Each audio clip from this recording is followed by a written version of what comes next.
আচ্ছা আপনারা বলুন, মানে ঘরের বউরা সারা দিন কাজ করে, সারাটা দিন লেবার দেয়, সন্তান, স্বামী, শ্বশুর, শাশুড়ি, ঘর পরিবার, মানে কেয়ারটেকার থেকে শুরু করে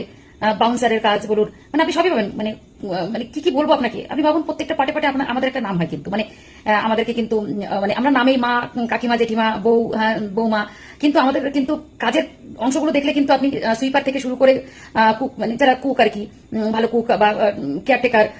হাউসকিপার, তারপরে গভর্নর, এগুলো আমাদের বলাই যায়। এবার এত কিছু পরেও আমাদের একটা কথা শুনতে হয়, কি জানো, যে কি করো সারাটা দিন। আচ্ছা আমরাও তো ছেলেদের তাহলে বলতে পারি যে একটু যদি এটা বলেও থাকি তাহলে অন্যায় কোথায়। সারাদিন পরে যখন আমরাও যদি একটু বলি যে কি দাও তুমি আমাকে, কি দিয়েছো তুমি আমাদেরকে, আমাকে কি দিয়েছো, এতদিনে তুমি আমাকে কি কি দিয়েছো,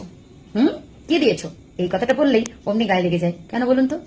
বুঝতে পারি না। এত কিছু বলতে পারে, কি করো তুমি, এত কিছু পরে যদি কি করো তুমি, কিন্তু তাদের এই কথাটা বলে তারা রেগে যায় যে তুমি আমার জন্য কি করেছো, এতদিনে আমাকে কি দিয়েছো। বাবারে, এটা কথার কথা তখন, ওদের বেলায় কথার কথা, আমাদের বেলায় এত